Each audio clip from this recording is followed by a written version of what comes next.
My name is Anya Sterling, and for 35 years my son, Ethan, believed I was merely a diligent office worker, a woman who punched a clock and lived a comfortably modest life.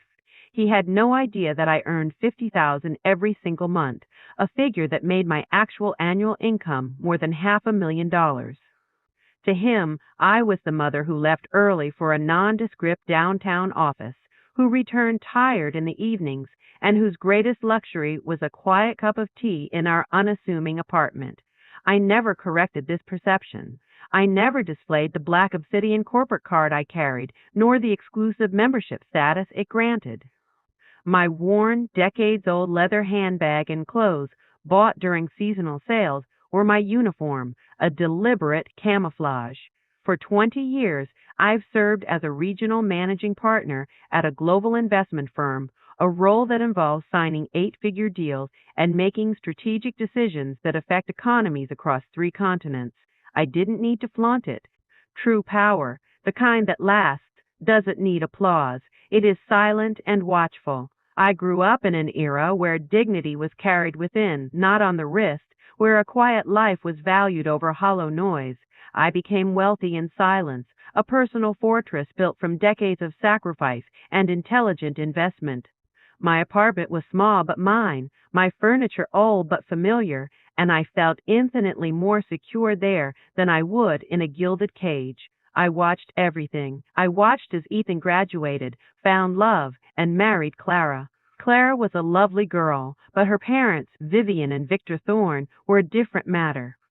They were the epitome of new money, loud, meticulously polished, and deeply committed to the belief that the world could be measured entirely by bank statements. I always sensed their subtle disdain for my lack of ostentation, but I kept my distance, content to observe. I knew that one day my silence would be tested, and I wanted to be ready to witness the fallout.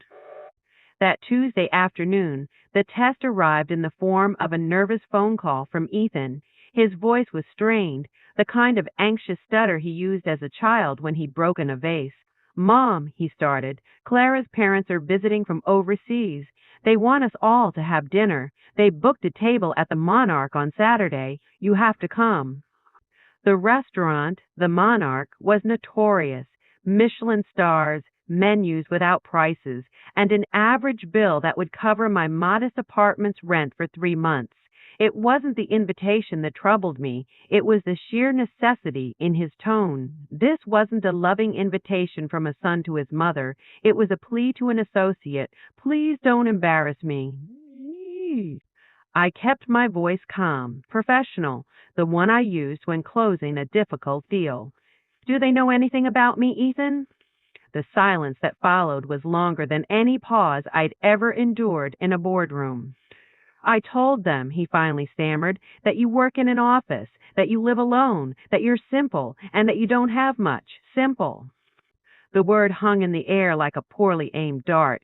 It was a miserable, dismissive adjective, reducing my entire complex life to a single, pitiable trait. He didn't see a quiet, powerful woman. He saw a social burden he needed to apologize for. I took a deep, steadying breath. "All right, Ethan," I said, a dangerous calm settling over me. "I'll be there." I hung up and looked around my living room. The chipped coffee table, the small wall-mounted television, the fading floral curtains. Nothing here would impress anyone, and in that moment the final decision crystallized. If my son and his in-laws thought I was a poor, naive, and apologetic woman, I would give them exactly what they expected.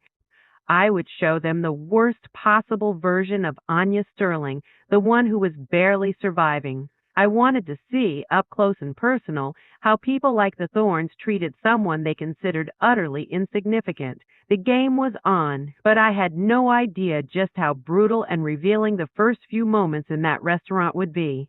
Ethan's plea had stung deeper than he knew. To hear my own son categorize me with that single word, simple, was a sharp reminder of the cost of my chosen silence. It wasn't just a matter of keeping a secret. It was a realization that my dedication to modesty had allowed him to develop a low-grade shame about his own mother. He was prioritizing the approval of the Thorns, these wealthy, superficial newcomers, over the woman who had sacrificed everything to raise him alone. The shame wasn't his, but a reflection of the toxic values that Clara's family had instilled. I knew then that this dinner was about more than a simple introduction. It was an audit of my worth, a social credit check I was destined to fail in their eyes. I spent the next few days preparing, not for a lavish dinner, but for a meticulously planned performance. I was researching the Monarch not for its menu, but for its clientele. I needed to know the psychological landscape of the room, the visual codes of power, the subtle gestures of wealth, and the silent language of exclusivity. My research confirmed my suspicions. The Thorns were bringing me to their home turf, a place designed to make the socially simples feel like invaders. They intended to use the environment as a weapon of intimidation. My apartment, the small, quiet sanctuary I cherished, suddenly felt like the stage for a dramatic play. I pulled out my costume. It wasn't a costume in the literal sense, but the items I deliberately kept for moments of extreme utility or sheer anonymity. The anchor of the look was a light gray, shapeless polyester dress, the kind that hangs lifelessly off the body, a thrift store cast-off that looked permanently wrinkled. I paired it with my oldest pair of worn-out walking shoes, practical, comfortable, and utterly devoid of fashion sense. My everyday leather handbag, the one I actually use, stayed home. Instead, I grabbed a faded canvas tote bag with a few frayed edges, the kind one might use for groceries or carrying office files on a bus. I removed all jewelry, even my simple, thin wedding band, a relic from a distant past, leaving my wrists and fingers bare. I pulled my salt and pepper hair back into a severe, slightly messy ponytail that emphasized my exhaustion rather than my grace. When I finally stepped in front of the full-length mirror, I saw her, the woman broken by life, the forgotten figure, the anonymous employee clinging to the edges of the city. She was perfect. The persona was complete. The look conveyed struggle, timidity, and a complete lack of financial means or social savvy. It was a painful transformation, forcing me to confront the vulnerability I had worked for decades to overcome. But the pain was quickly overshadowed by a cold, calculating excitement. I was about to walk into the lion's den, not as prey, but as the unseen orchestrator of a profound downfall. I had to witness their true faces. I needed to see how quickly their veneer of civility would peel away when confronted with what they perceived as genuine poverty. My 40 years in the cutthroat world of corporate finance had trained me to read people, to spot a predator instantly, but this time the stakes were intensely personal, my son's future happiness and my own fundamental dignity. I suspected the Thorns were more interested in controlling Ethan through their money than in loving him for who he was. As I hailed a cab and gave the address of the Monarch, I knew that every polite smile I received at that table would be a lie, and every condescending word would be a piece of damning evidence. The question wasn't if they would judge me, but how spectacularly they would do it. The drive to the Monarch was a journey through different strata of the city, transitioning from the quiet, tree-lined streets of my modest neighborhood to the glittering, skyscraper-laden expanse of the financial district where the Thorns prefer to spend their thousands. With every mile, I felt a strange blend of anticipation and profound sadness. The anticipation was the thrill of the seasoned executive, the pleasure of a trap flawlessly set. The sadness was for the mother, the woman who had hoped, even faintly, that her son's in-laws would possess a shred of authentic kindness. I hoped they would see past the faded dress and the worn-out shoes, that they would recognize the dignity in an older woman who had simply come to support her son. But the corporate shark in me, the part that had navigated hostile takeovers and toxic boardrooms for 20 years, knew better. That part knew exactly the kind of casual cruelty that awaited me. The Monarch's entrance was a fortress of understated wealth, dark granite, warm amber lights, a red velvet rope, and a doorman in impeccable white gloves whose very posture screamed exclusivity. It was the kind of place where money didn't just buy a meal, it bought a performance of superiority. I paid the cab driver, giving him one of the crumpled, older bills I had specifically brought for the performance, and stepped out onto the polished curb. The disparity between my appearance and the surroundings was instantaneous and jarring. I looked like a stray figure accidentally deposited onto a movie set. I took a deep breath, adjusted the frayed strap of my canvas tote bag, and walked toward the heavy lacquered door. The doorman, a professional who had likely seen everything, managed to keep his face blank, but his eyes quickly scanned my outfit, a fleeting moment of calculation that confirmed my status. I felt the judgment the moment my old shoes crossed the threshold. It was a thick, palpable pressure, a silent consensus that I did not belong. Inside, the restaurant was a hushed cathedral of fine dining. Chandeliers dripped light over tables set with heavy, ornate silverware and crisp white linens. The air was thick with the scent of expensive wine and the low murmur of self-important conversation. I spotted my party at a long table near the vast city view windows.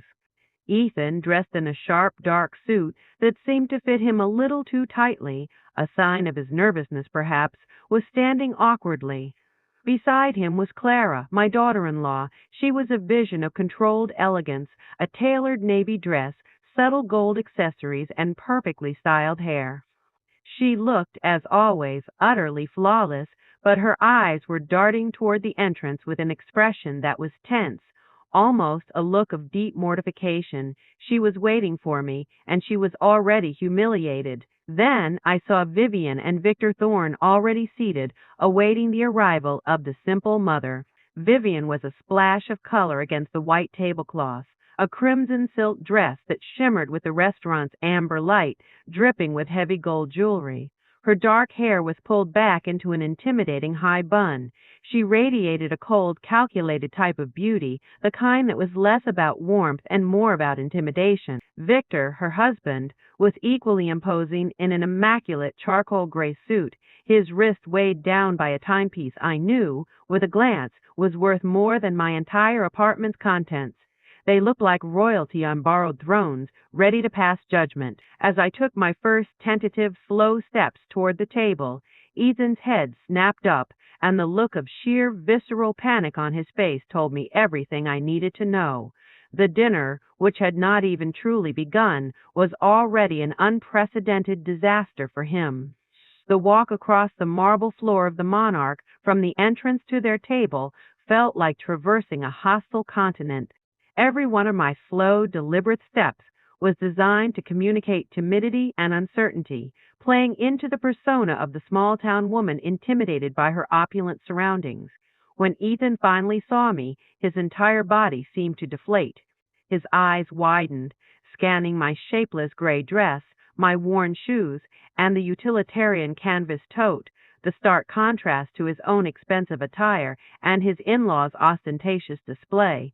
I watched him swallow hard, a visible effort to regain composure.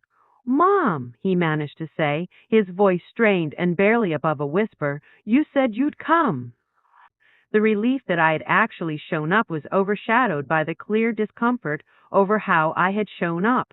"Of course, son. I wouldn't miss it," I replied, forcing a timid, slightly bewildered smile. The smile of a woman unaccustomed to such places, a woman trying too hard to fit in. Clara approached next, managing a quick, mechanical peck on my cheek. Her kiss was cold, her eyes refusing to meet mine. "Mother-in-law, it's nice to see you," she muttered, but her tight-lipped expression screamed the opposite. She was already retreating to the safety of her parents' side. The introduction was swift and perfunctory, delivered in an almost apologetic tone, as if she were excusing my presence. "Dad, Mom, this is Ethan's mother, Anya." Vivian Thorne lifted her chin, her gaze immediately locking onto my face. In that single, drawn-out moment, I felt the full force of her judgment. Her eyes weren't just observing, they were calculating, dissecting, and finally dismissing. I saw the disappointment, the confusion, and the sheer disdain in her expression. It was a purely transactional assessment. She had seen my attire, determined my net worth, and deemed me utterly beneath her. She didn't offer a word of greeting, only a slow, critical scan that moved from the messy ponytail to the frayed edge of my tote bag. Finally, she extended a hand, cold, quick, and devoid of any genuine warmth, withdrawing it the instant I touched her fingertips. "A pleasure," she said, the word tasting like a lie. Victor, her husband, mirrored the gesture with a weak, false smile, a performance of charm that didn't reach his serious, calculating eyes. They were not greeting a relative, they were acknowledging an inconvenience. I was directed to the chair at the far end of the long table, the furthest position from the Thorne couple, as if I were a second-class guest who needed to be marginalized. No one, not even my son, thought to pull out my chair or check if I was comfortable. I sat down, accepting my assigned place in their hierarchy, and watched the subtle signals of their discomfort. Ethan nervously adjusted his tie. Clara fiddled with the immaculate linen napkin. The Thorns simply stared at me with an air of settled superiority. I noted the weight of my silence, how quickly my feigned timidity was translating into their perceived dominance. The waiter arrived with the heavy, elegant menus, written entirely in French. I understood perfectly, but the words that came out of Vivian's mouth next would make it abundantly clear that she intended to control more than just the conversation. The immense leather-bound menus arrived, the paper heavy, the script a flourish of complex French terminology. I took mine, opened it slowly, and meticulously cultivated an expression of complete incomprehension. My eyes darted between the lines of text and the foreign names of the dishes, the perfect image of a woman entirely out of her depth. Vivian watched me, her head tilted, a patronizing smirk playing on her lips. It was a moment of pure, targeted superiority she couldn't resist. "Do you need any assistance with the menu, Anya?" she asked, her voice dripping with artificial sweetness. Her eyes, however, were sharp, looking for any sign of social distress she could exploit. I lowered my gaze, exactly as the timid persona required. "Yes, please," I replied, my voice coming out small and hesitant. "I truly don't know what these words mean. It's all so fancy." Vivian sighed, a short, sharp expulsion of breath that communicated her utter exhaustion with my lack of sophistication. She didn't see a person. She saw a problem to be efficiently managed. She turned to the waiter, already assuming control. "For the lady," she instructed, waving her hand dismissively in my direction, "bring her something simple, nothing extravagant. Perhaps the chicken consommé and a small salad. We don't want to overdo it for everyone." The phrase, "don't want to overdo it," hung in the air, a thinly veiled instruction that I shouldn't dare inflate the bill with my unsophisticated choice, or perhaps with my sheer presence. Victor nodded approvingly at his wife's quick, efficient dismissal of my palate and my budget. Ethan's gaze remained fixed on the table, his face etched with shame, but he said nothing. Clara simply traced the edge of her plate with a perfectly manicured nail. The silence from my son was a sharp, unexpected pain, confirming that he was prioritizing his wife's family's comfort over my dignity. He was actively allowing me to be minimized. The conversation that followed was entirely dictated by Vivian, who quickly launched into a monologue about their recent travels. She started with generalities, the exhausting flight from Europe, the minor inconveniences of adjusting to the time zone before swiftly and deliberately moving to the central topic of their lives, money. She made sure to mention the exclusive boutique hotel where they were staying, casually dropping the figure of $500 a night. She spoke of the custom-built SUV they had rented for their short stay and the stores they had visited. "We picked up a few trinkets," she said, glancing pointedly at my bare fingers. "Nothing major, just a few thousand on watches and a designer scarf. One simply must invest in quality, you know." She spoke not to engage me, but to observe my reaction, searching for the telltale signs of wide-eyed awe or deep-seated envy. I offered only a simple, composed nod and a quiet, "How nice." My lack of reaction seemed to frustrate her, so she pressed harder, leaning across the table, her emerald dress shimmering. "You know, Anya, Victor and I have always been very judicious with our wealth. We worked hard, we invested intelligently. Now we have properties in 5 countries. Victor manages his major import businesses, and I oversee our global investment portfolio." She paused, her smile widening into one of pure, unrestrained superiority before delivering the question I knew was coming. The moment of truth, where my fabricated poverty would finally be fully exposed for their consumption. The question was a weapon wrapped in velvet. Vivian's question finally arrived, delivered with the deceptive sweetness of a poisoned cake. And you, Anya, she purred, her smile bright but her eyes cold. What precisely do you do? Ethan mentioned an office. Is it a company you founded? She left a brief, hopeful beat in the air before her expression settled back into a look that clearly implied she knew the answer was no. I played my part perfectly, lowering my gaze to my small bread plate. Oh, no, I replied softly, almost apologetically. Nothing like that.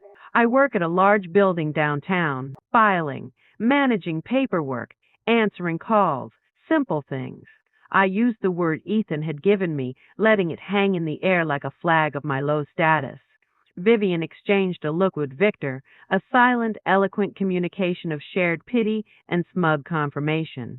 Ah, I see. Administrative work, she repeated, drawing out the words. That's perfectly fine, Anya. It's honest work. All jobs are dignified, of course, as long as one is contributing to society.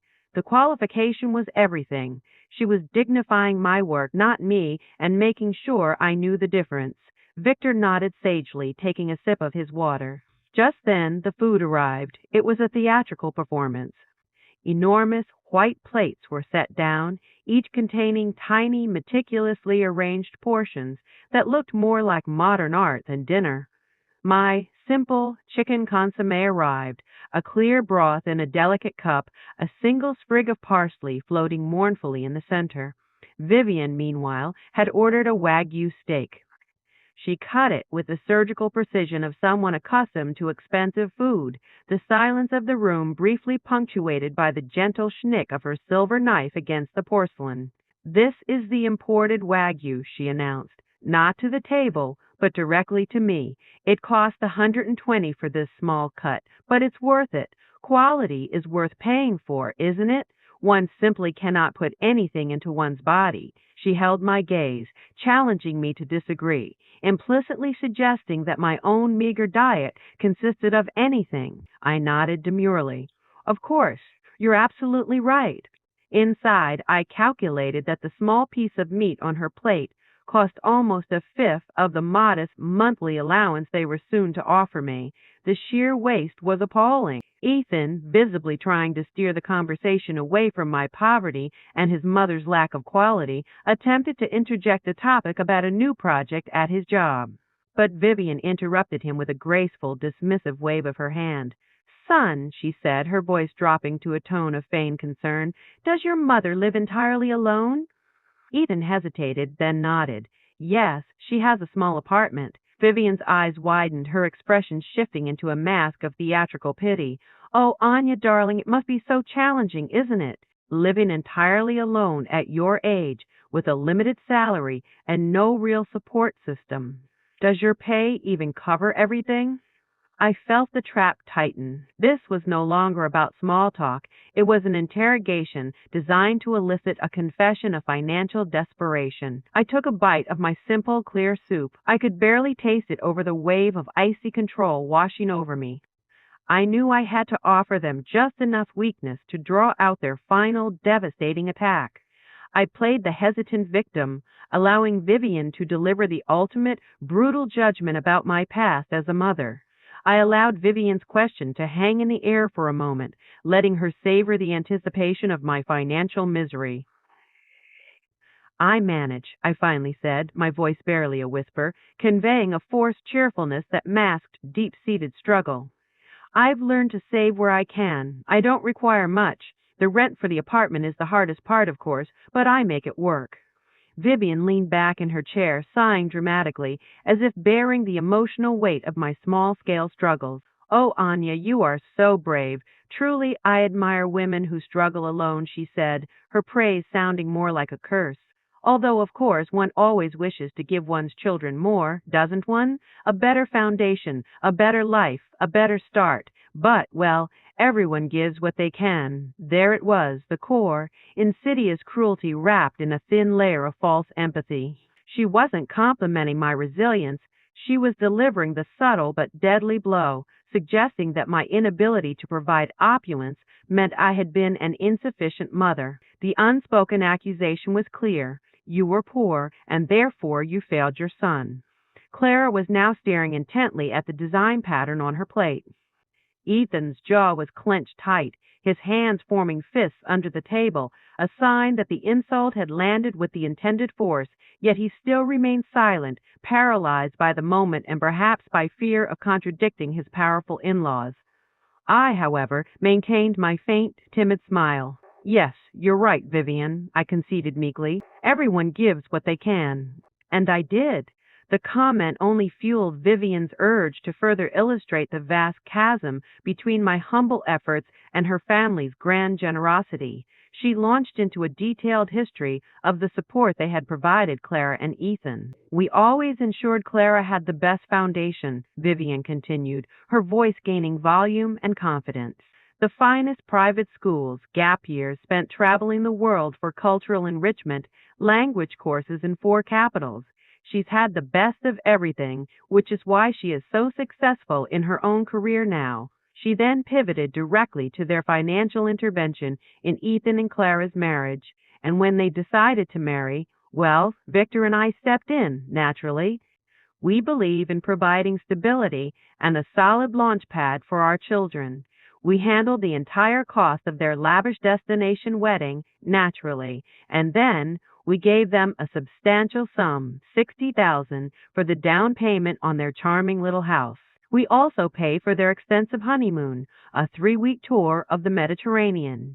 That was a gift of $20,000. That's just who we are, Anya. We believe in supporting our children unconditionally. She leaned forward, her expression shifting from pride to a pointed, calculated curiosity. And you, Anya, were you able to contribute anything significant when they started their life together? Any meaningful support? The question was a sharp, direct knife thrust intended to expose my financial barrenness for all to see.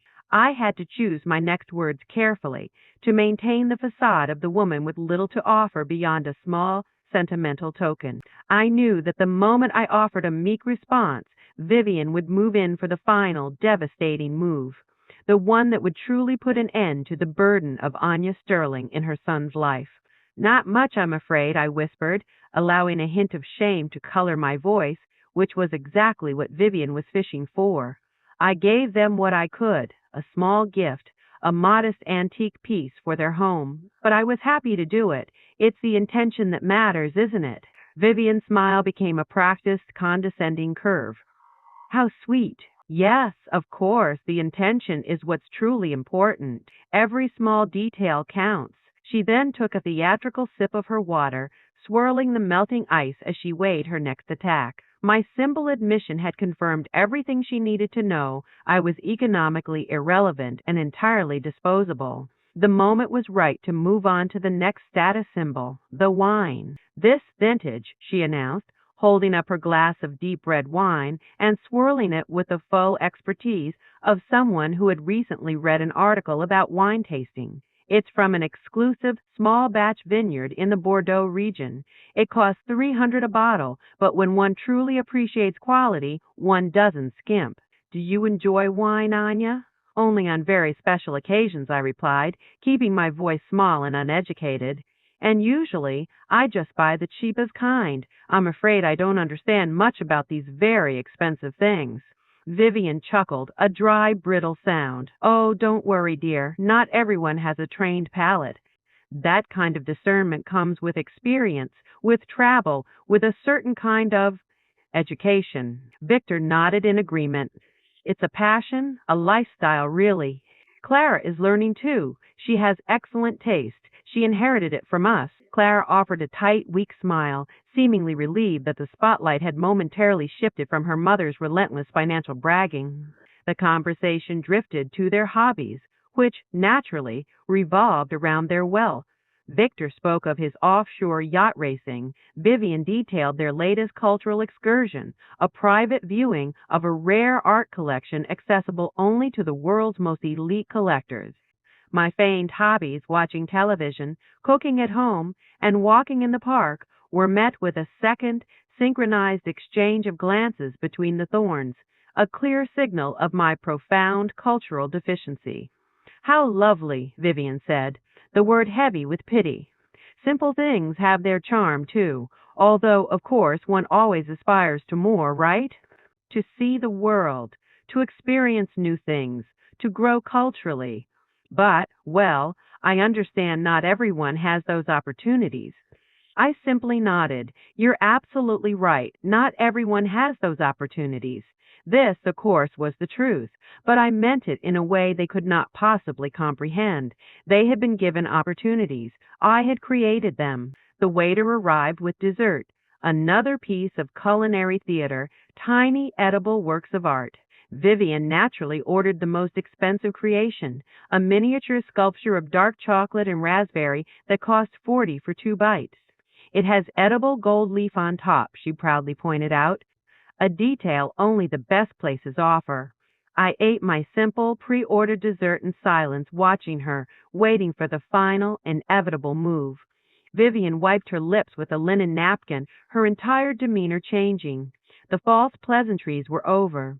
She had accumulated enough evidence of my financial weakness, and now it was time for the execution, the moment she would propose her ultimate solution to my existence in her son-in-law's life.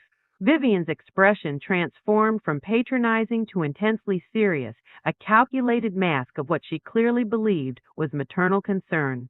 She placed her fork down with a gentle clink that sounded deafening in the suddenly quiet corner of the restaurant. Anya, I believe it's important that we have a frank discussion as a family now that we are all here. Ethan tensed up immediately, sensing the shift in the air. Mom, I don't think this is the right time, he started, his voice anxious. Vivian cut him off with a raised, perfectly manicured hand. Let me finish, son. This is important. She fixed her gaze on me, her eyes hard and unyielding. Anya, I want you to know that I admire that you raised Ethan alone. I truly respect you for that effort. However, Ethan is now at a different stage in his life. He is married to Clara. He has significant responsibilities, and they deserve to have stability. Stability? I repeated, my voice still soft, but with a subtle, dangerous edge of curiosity. Yes, Vivian asserted, nodding firmly. Financial, emotional. We have helped them a great deal, and we will continue to. But we also believe it's crucial that Ethan doesn't have unnecessary burdens. The word hung in the air, burdens. She was calling me, his mother, a liability, a weight that threatened the delicate balance of their gilded life. Clara was now utterly transfixed by her dessert, wishing, I imagined, for the earth to swallow her whole. Ethan's jaw was a granite knot. I don't want to sound harsh, Anya, Vivian continued, pressing her advantage, utterly confident in her moral and financial superiority. But at your age, living alone with a limited salary, it's only natural for Ethan to worry about you, to feel a constant pressure to take care of you. And while he is a good son, we don't want that worry to interfere with his marriage. Do you understand my meaning?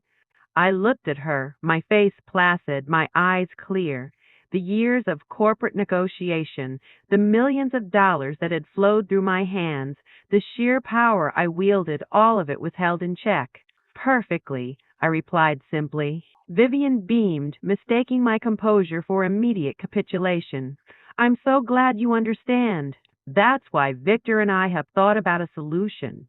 She leaned in, her voice dropping to a conspiratorial, compassionate whisper, making sure the waiter would not overhear this act of charity. We are prepared to help you financially, Anya. We can arrange a small monthly allowance, something that allows you to live more comfortably without Ethan feeling that relentless financial strain. She paused for dramatic effect, letting the weight of her generosity sink in.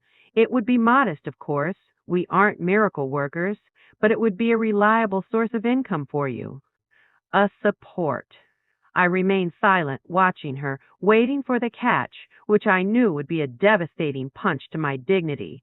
The catch, when she delivered it, was precisely what I had anticipated, a cold, calculated transaction that would expose the true price of the Thorns' so-called generosity. Vivian's eyes were alight with the smug glow of a victor about to finalize a contract. And in exchange, she continued, we would simply ask that you respect Ethan and Clara's space. that you don't seek them out too often, that you don't place undue pressure on them, that you give them the necessary freedom to build their life together without interference. There it was, the bribe disguised as charity. They wanted to pay me a paltry sum, an insult, to disappear from my son's life, to cease being a nuisance who might embarrass their precious daughter with my fabricated poverty. They were trying to buy my silence and my absence for a measly stipend. Ethan, unable to contain his humiliation and fury any longer, finally slammed his fist softly on the table. "Mom, that's enough. You don't have to listen to this." Vivian gave him a sharp, silencing look. "Ethan, calm down. We're talking like adults here. Your mother understands the reality of the situation, don't you, Anya?" I reached for my napkin, taking my time to wipe my lips and then a deliberate sip of water. I let the silence stretch, forcing all four sets of eyes to remain fixed on me. Vivian, with triumphant expectation. Victor, with cold arrogance. Clara, with burning shame. And Ethan, with desperate, frustrated loyalty. When I finally spoke, my voice was no longer timid. It was not small or apologetic. It was firm, perfectly modulated, and icy cold, the same voice I used to terminate non-performing executives. "That is an interesting offer, Vivian. Truly, very generous of you." Vivian smiled victoriously, relieved that the simple woman had accepted her fate. "I'm glad you see it that way. But I have a few questions," I continued, leaning forward, my eyes locking onto hers. "Just to ensure I understand the terms of this agreement, how much precisely would you consider a modest monthly allowance?" Vivian hesitated, thrown by the sudden professional shift in my tone. "Well, we were considering 800, perhaps 1,000, depending on your current expenses." I nodded slowly, maintaining a focused gaze. 1,000 a month for me to, effectively, disappear from my son's life. Vivian frowned, her confidence wavering. "I wouldn't put it in such a crass way, Anya." "But that is exactly how you put it," I countered, my voice gaining strength. "You want to buy my silence and my absence. Let's talk about the money you have invested. The down payment on the house, you mentioned 60,000, and the honeymoon 20,000. Is that correct? A total of 80,000 invested in Marcus and Clara." Vivian recovered slightly, nodding proudly. "We don't hold back when it comes to our children." "You're right," I said, a chilling calm descending upon me. "When you love your children, you don't hold back. But tell me, Vivian, all that investment, all that money, did it buy you anything of real value?" The question hung there, a rhetorical time bomb. I watched as the smile froze on Vivian's face, signaling that the entire axis of the evening had violently shifted, and the Simple's mother was about to reveal a chilling truth. The silence that followed my question was absolute, the kind that shudders a negotiation. Vivian blinked, confused. She was accustomed to dealing in quantifiable assets, dollars, properties, stocks. My question challenged the very currency she valued. "I'm sorry, Anya," she stammered, recovering slightly. "I don't know what you mean. Did it buy us what? Did it buy you respect?" I asked, my voice cutting through the hushed elegance of the monarch. "Did it buy you authentic love, or did it just buy you obedience?" The atmosphere at the table was instantly toxic. Vivian's face paled beneath her heavy makeup. "I think you are misinterpreting our intentions, Anya," she said, her tone no longer sweet, but sharply defensive. My voice became even sharper, cutting through her protest. "I'm not misinterpreting. I've spent the entire night listening to you talk about money, how much things cost, how much you spent, how much you have. But you haven't asked a single time how I am, if I'm truly happy, if I need company, or a simple friend. You have only calculated my financial worth, and you've determined that my value as a human being is worth no more than 1,000 a month." Victor, the silent pillar of their family's wealth, finally intervened, his face stiff with offense. "I think you are being aggressive. You are entirely misinterpreting my wife's generous offer." I looked directly at him, my focus unwavering. "And what were her intentions, Victor? To treat me with pity? To humiliate me throughout dinner with your constant flaunting? To offer me alms so that I would simply vanish from your perfect little world?" Victor opened his mouth to protest, but no words came out. He was watching the timid woman he thought he knew disappear before his eyes. Ethan was pale, whispering, "Mom, please." "No, Ethan." I cut him off, my gaze fixed on the thorns. "Please don't. I am done being quiet." I placed my napkin on the table, no longer gently, but with a decisive snap that echoed in the brief silence. I leaned back in my chair, my posture changing from the hunched timidity of the simple employee to the confident, expansive authority of the regional managing partner. I looked Vivian directly in the eye. She held my gaze for a second, then quickly, unnervingly, looked away. She felt the change. Everyone felt it. "Vivian," I continued, my voice measured and controlled, "you said you admire women who struggle alone and who are brave. Then let me ask you, have you ever struggled alone? Have you ever worked without your husband's enormous financial backing? Have you ever built a single thing with your own two hands from absolute zero?" Vivian stammered, adjusting her expensive jewelry. "I have my own achievements, Anya. I manage our investments. I oversee properties. I make major business decisions." "Decisions," I corrected, my tone lethal in its calm precision. "That your husband built. Properties bought with his capital. Properties bought with his capital. Investments made with the money he generated. Or am I wrong?" Victor interrupted again, his voice now laced with genuine irritation. "That is not fair. My wife works just as hard as I do." "I don't doubt that she works," I conceded, giving him a small, chilling smile. "But there is a fundamental difference between managing an empire you inherited and building one brick by brick from the ground up. Wouldn't you agree?" Vivian pressed her lips into a thin, angry line, sensing the trap closing in. She still didn't understand the depth of her error, but she was about to be given a history lesson that would shatter her carefully constructed world. "I don't know what you are trying to achieve with this line of questioning, Anya," Vivian sneered, her composure finally breaking. Her voice was thin, sharp, and entirely devoid of the false compassion she had worn earlier. "It sounds like envy." I merely smiled, an expression utterly devoid of warmth. "Envy is for those who aspire to what others have, Vivian. I assure you, I aspire to nothing you possess. Let me tell you what I do possess. Let me explain the difference between having money and earning it. Let me explain what it means to build something from scratch." I looked around the table, focusing briefly on Ethan, whose face was a mask of confusion and dawning realization. This story was not just for the Thorns, it was for him, too. It was the truth I had always guarded, now released like a controlled explosion. 40 years ago, I began, my voice settling into the smooth, powerful cadence of a seasoned orator who commands attention. I was 23 years old. I was a secretary in a small provincial firm.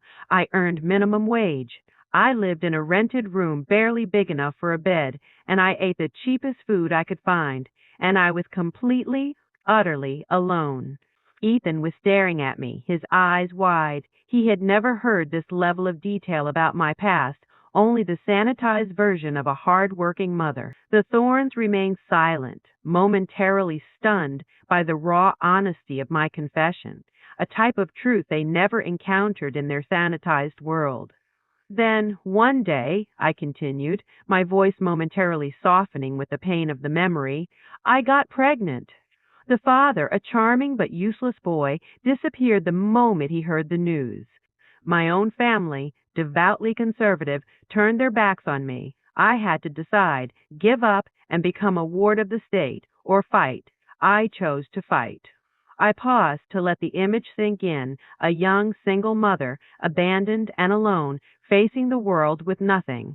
Vivian and Victor, who had been cushioned by generational wealth, could not possibly relate. "I worked until the day before Ethan was born," I recounted, my eyes locking onto Ethan's, seeking a silent understanding. 2 weeks after he came into the world, a neighbor agreed to watch him while I returned to work, 12 hours a day. I didn't stay a secretary. I knew I couldn't. I studied every single night. I taught myself English at the public library. I pored over books on accounting, finance, international administration. I became an expert in areas no one was paying me to study, all on my own, all while raising a child, paying rent, buying food, and keeping a roof over our heads. I watched as the arrogance in Vivian's eyes began to flicker and crumble, replaced by a dawning sense of unease.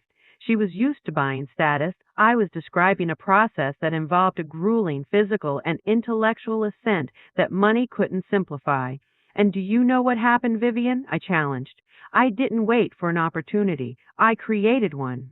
Little by little, year after year, I climbed. From secretary to administrative assistant, from assistant to coordinator, from coordinator to manager. It took me 20 long, brutal years of nonstop work, of sacrifices you and Victor cannot even begin to imagine. I took a deep breath, preparing to deliver the final crushing blow, the number that would transform their pity into abject horror, confirming that the impoverished woman they had scorned was, in fact, a titan. The air around the table had become thin, charged with a potent mix of disbelief and mounting dread. Vivian, who had spent the entire evening trying to diminish me, was now forced to listen to the unfiltered narrative of my terrifying self-made success. She was beginning to understand that the story wasn't meant to elicit sympathy, but to set the stage for a spectacular dismantling of her own perceived authority. It took me 20 years, I reiterated, my voice strong, no longer the whisper of the timid mother, but the roar of the managing partner. 20 years of relentless ascent, fueled by nothing but sheer necessity and the profound, desperate need to provide for my son. I paused, letting my eyes sweep over the entire table. Ethan, Clara, Victor, before finally resting on Vivian. And do you know what the culmination of that 20-year journey was, Vivian? It was not an inheritance. It was not a handout. It was a title, a salary, and a position of absolute, unassailable power. I leaned forward again, bringing my face closer to hers, forcing her to hold my gaze. I am not an employee in the administrative support department, Vivian. I am the regional managing partner for the entire Asia-Pacific division of a global investment firm. I oversee operations across 5 countries. I manage annual budgets of several $100 million. I make executive decisions that affect the livelihoods of over 10,000 employees. I sign the very contracts that your husband, Victor, would need a team of lawyers to simply read, let alone negotiate. My son, Ethan, was utterly stunned. "Mom," he whispered, his voice trembling, "why did you never tell me this?" I never knew. I looked at him with all the tenderness I had withheld that evening. "Because you didn't need to know, son. I wanted you to grow up valuing effort, not money. I wanted you to become a person, a good man, not an entitled heir. Money, when it's too freely given, corrupts. And I was never going to let it corrupt you." Clara, however, was focused on a different point, one that exposed her own superficiality. "But why do you live in that small apartment then? Why do you wear these simple clothes?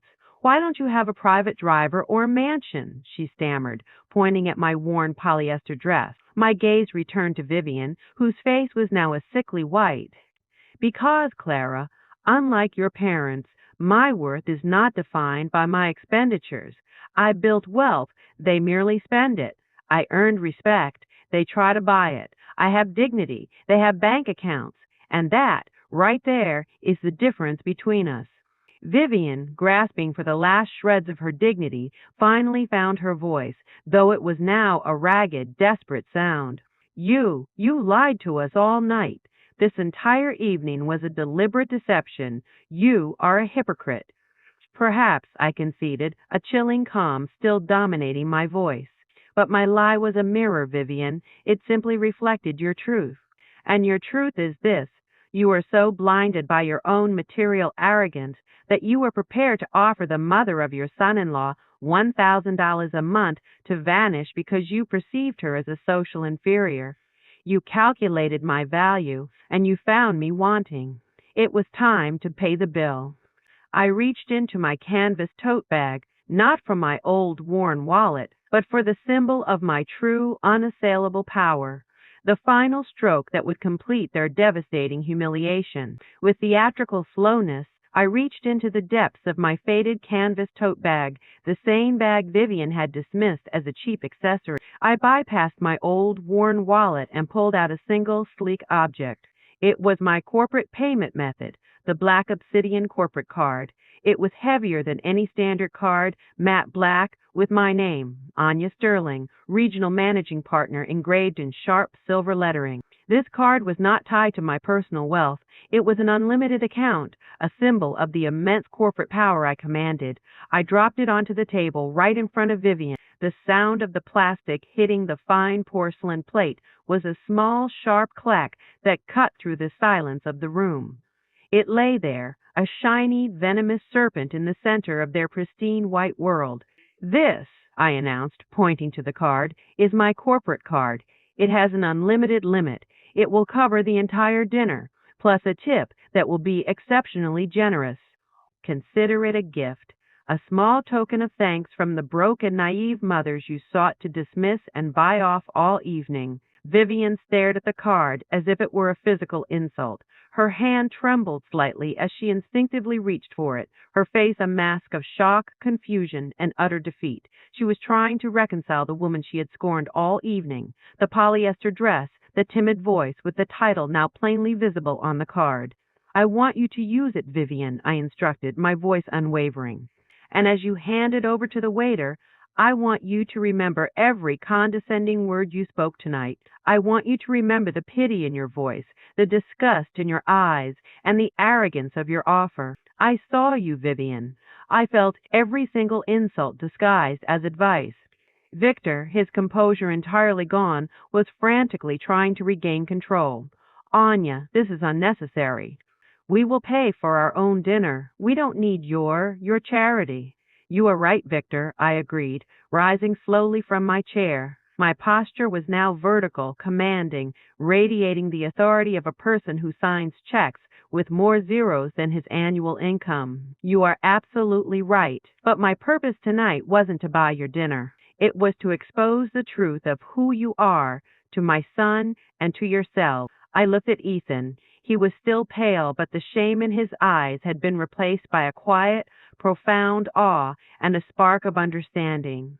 "Ethan, I love you. I did this for you, so you could see, without any doubt, the true measure of the people you have allowed to influence your life." "You can't just humiliate us and walk out," Victor shouted, his voice cracking with fury, his expensive mask finally shattering. "Oh, I can, Victor," I replied, moving away from the table. "In fact, I just did. You see, you have millions, but your lives are empty.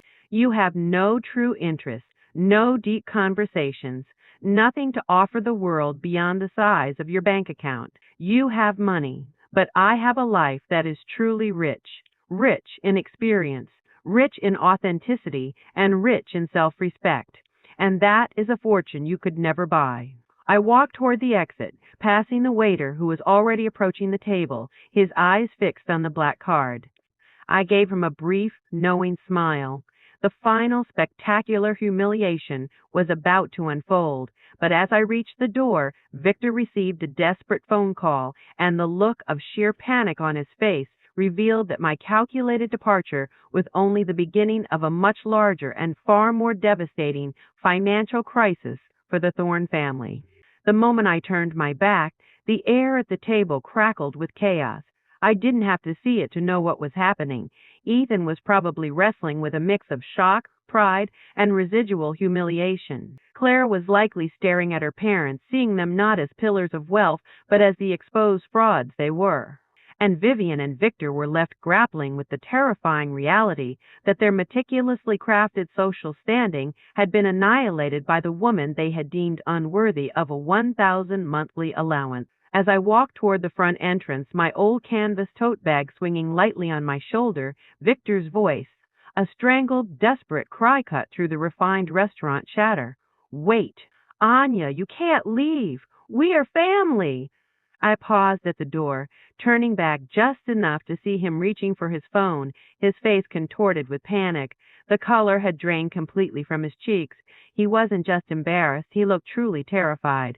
He answered the call, his voice dropping to a harsh, urgent whisper that was nonetheless audible in the sudden hush around their table. What do you mean? A problem? What temporary issue? My accounts are locked? You need a password reset? Which accounts? All of them? He looked up, his eyes briefly meeting mine. In that moment, the look of arrogance was replaced by a look of sheer, cold financial terror. He quickly turned his back, trying to shield the frantic call from the rest of the dining room. I knew that look. I had seen it on the faces of competitors during hostile acquisition. It was the look of a man whose carefully built house of cards was starting to collapse. The sheer coincidence was too perfect to ignore. Had I, the regional managing partner for a global investment firm, orchestrated this? Had I called in a favor or pressed a button on my way to the restaurant? I hadn't. But the irony was a profound, delicious truth. The man who had dismissed me for my lack of funds was, at that very moment, grappling with the catastrophic disappearance of his own. I smiled, a genuine, unforced smile for the first time that evening, and walked out. I didn't need to stay to witness the full disaster. My job was done. I had set the spark, and their own precarious financial situation was lighting the fire. I stepped outside, breathing in the cool night air.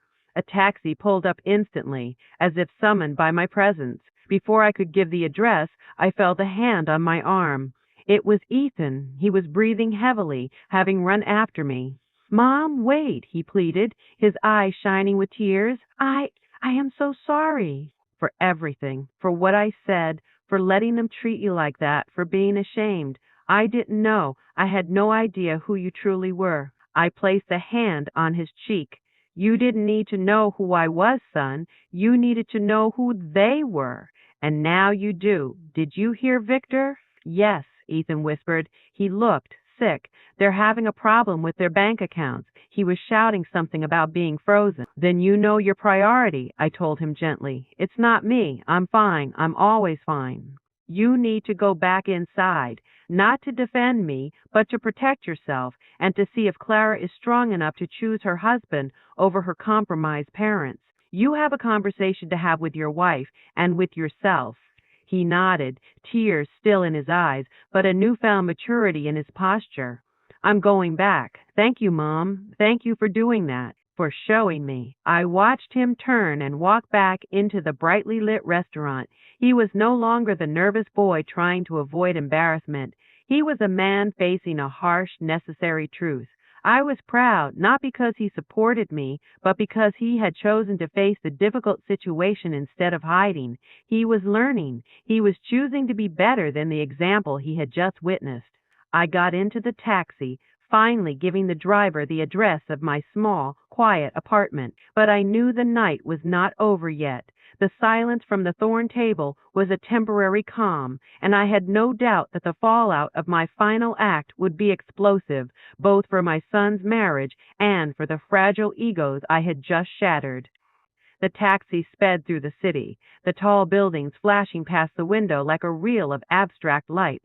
I closed my eyes, allowing the tension of the evening to finally begin its slow release. I thought of every deliberate insult, every condescending comment, every look of open disdain. Had I been too harsh? Too vengeful? The immediate answer was a firm, uncompromising no. I had simply been honest, finally, when it mattered most. I had allowed them to build a scaffold of their own design, and then I had pulled the floor out from under them. The taxi driver, an older man with kind eyes and working hands, glanced at me in his rearview mirror. "A long night, ma'am," he observed quietly. "Something like that," I confirmed, giving a small, weary smile. "A necessary one, perhaps." He nodded, adjusting his own worn jacket. "I've been driving this city for 30 years. I've seen it all. People leaving restaurants like that, they're either fighting mad or they're quiet. You're quiet. That's the look of someone who just said something they'd been keeping inside for years. Something true." His perceptiveness was startling. He was a simple man, like the persona I had adopted, yet he possessed more genuine wisdom than the combined wealth of the Thorns could ever buy. "You're perceptive," I told him. "It helps pass the time," he replied. "I don't know what happened in there, but whatever it was, I know you did the right thing, because you are at peace."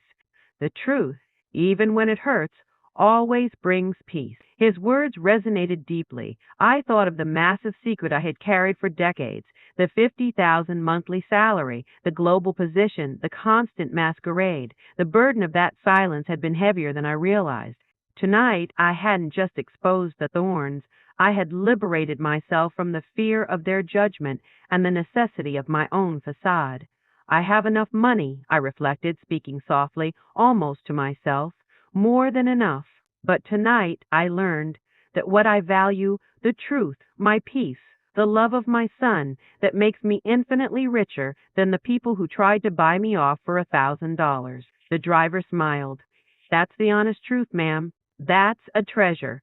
As we pulled onto the street of my modest, middle-class building, the same building Victor Thorne would have scoffed at, the driver looked up at the unassuming facade. You live here? He asked, genuinely astonished. I do, I confirmed. He shook his head, a look of respect replacing the initial curiosity. Most people with your level of power move to the high-rises, private security, the view. You live like a normal person. I am a normal person, I replied. I just happen to have more money than most, but that's a tool, not an identity. It doesn't make me better. I paid him with a crisp bill from my actual worn wallet, not the corporate card, and told him to keep the generous change. As I stood on the sidewalk, looking up at my quiet, dark window on the 5th floor, I felt a deep, profound sense of gratitude for my life, a life built on integrity and hard work, not on empty pretense. I knew the physical distance from the monarch was minimal, but the psychological distance I had traveled felt like a journey across a lifetime. Yet, the final resolution of the night was not complete, and I knew I had a tense, pivotal call waiting for me the following morning. I ascended the stairs to my 5th-floor apartment as I always did, preferring the exercise to the slow elevator ride. The apartment was dark, silent, and wonderfully familiar. I opened the door with the same set of keys I had used for 15 years. I turned on the light, and my eye scanned the familiar, simple space, the small kitchen, the mismatched chairs in the dining area, the walls without a single expensive piece of art. It was not a showplace, but a sanctuary, a space where I could finally drop the executive mask and the broke mother facade and just be Anya. I quickly changed out of the gray polyester dress and into comfortable, soft, worn-out cotton pajamas, the clothes of genuine peace. I made myself a cup of strong, black herbal tea, sat on my familiar sofa, and turned off the small television. Silence descended once more, but this time it was a creative, healing silence. I was processing, not planning. That night, I had not only humiliated the Thorns, but I had also achieved a long-delayed liberation. I was free from the need to hide, free from the tolerance of disrespect, and free from the self-imposed constraint of being less than I was. The secret was out, and with it, the burden was gone. Before bed, I checked my phone. I had 3 new messages. One from my executive assistant confirming my Monday itinerary, one from a colleague congratulating me on a successful acquisition closing. The third was from an unknown number. I opened it. It was from Clara. The message was short, raw, and desperate. Mother-in-law, please forgive me. I didn't know they would be like that. I am ashamed. I need to talk to you, please. I looked at the text for a long time. She hadn't sent the message from her luxury car or her immaculate home. She had sent it from a position of distress, and for the first time I saw a flicker of the genuine woman beneath the Thorne family polish.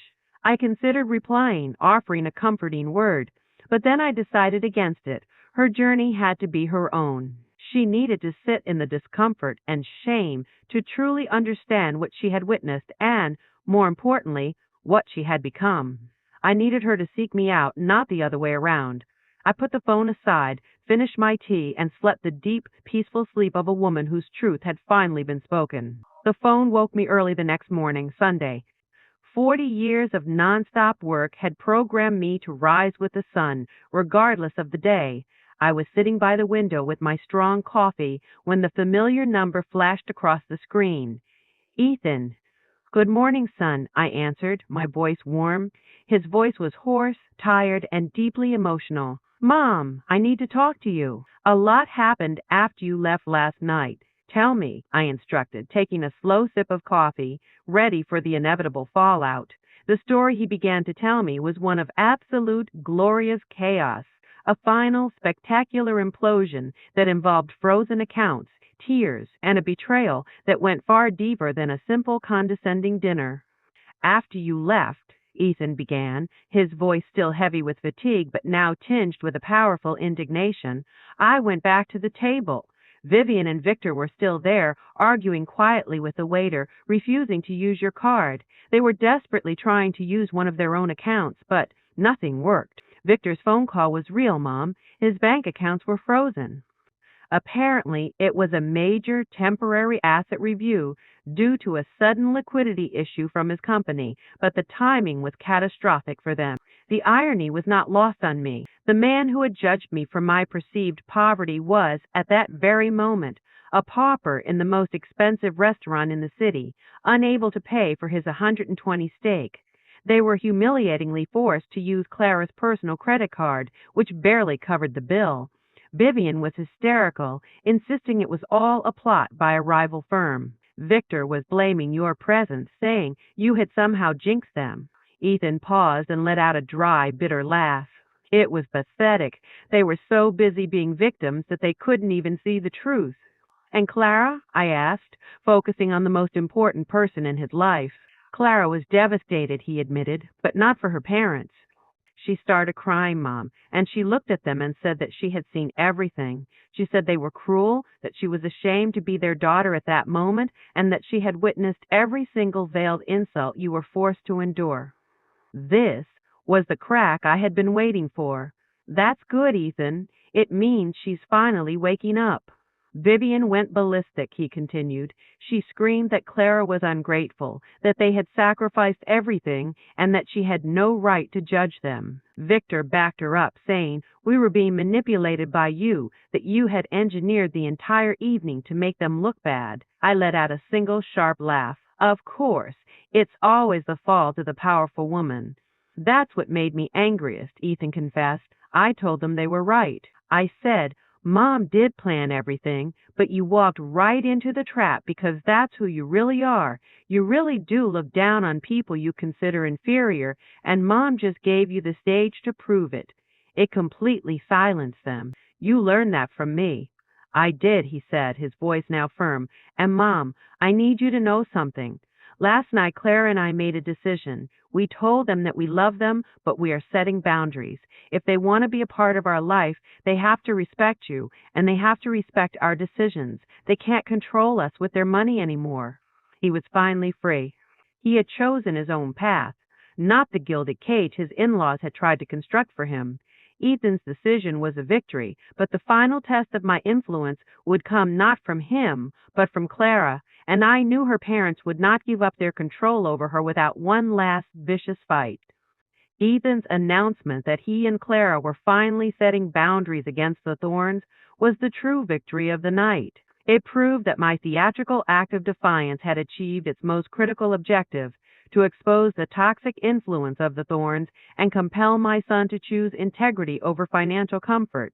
They didn't take it well, Ethan admitted over the phone. Vivian pulled the ultimate emotional blackmail card. She started crying, saying that if we didn't apologize to her, she'd cut us off financially, that we'd have to return the $60,000 down payment, and that Clara would be disinherited. Emotional blackmail, I scoffed, the last resort of people who have run out of logical argument. What did you say? We stood firm, Ethan confirmed, his voice resolute. Clara told them, if your love is conditional on our obedience, then we don't need your money. We'll figure it out. They left the monarch without saying goodbye, without looking back. And honestly, Mom, I felt a huge weight lift off my chest. We are finally free. That's because you are, I told him. You lifted the weight of living under their expectations, under their constant need to control you. Now you and Clara can build your life, not the one they dictated. We spoke for a few more minutes, a genuine, loving conversation that had been impossible for years, now made possible by a single, brutal dinner. He thanked me again, his voice cracking with emotion, and promised to call later. After hanging up, I spent the afternoon in my small, sunlit apartment, reflecting on the events. I regretted nothing. Every word, every action was a necessary step towards this profound moment of clarity and liberation. The truth, even when delivered with a sharp edge, was always the correct path. 3 days passed, 3 days of silence from the Thornside, 3 days of quiet processing and reflection in my sanctuary. Then, on Wednesday afternoon, the doorbell rang. I knew instantly who it was. I walked to the door and opened it. There stood Clara. She was a ghost of the impeccably polished woman I had seen in the restaurant. She wore simple jeans and a plain knit top, no visible makeup. Her usually perfectly straight hair was pulled back in a loose, simple ponytail. She wasn't wearing any of her signature gold jewelry or high heels. She looked vulnerable, real, and entirely different from the gilded figure of the Thorne family. Mother-in-law, she whispered, her eyes red-rimmed. Clara, I acknowledged, stepping back to let her in. She walked past the expensive furniture and Persian rugs that weren't in my apartment and into my simple, quiet living room. She sat on the edge of the sofa, looking around at the chipped coffee table and the simple decor. Your apartment, she began, her voice trailing off. It's simple, I said, just like your mother told you. It's honest, Clara corrected herself, shaking her head. It's real. And I realize now that my life, everything my parents built for me, it's been a lie. I was so busy trying to live up to their expectations, the perfect clothes, the perfect job, the perfect marriage, that I became exactly what they wanted, a reflection of their money. She looked up at me, her eyes meeting mine, and what she said next confirmed that my dramatic display had not only freed my son, but it also planted the critical seed of change in my daughter-in-law's soul. I don't want to be that mother-in-law, Clara confessed, her voice thick with emotion. I don't want to be someone who measures every person by their bank account. I want to be real, like you. She then told me about the fallout with her parents. They are furious, humiliated. My mother hasn't spoken to me in 3 days. My father sent me a message saying I had disappointed him, that I had chosen strangers over my own blood, and that I would regret this.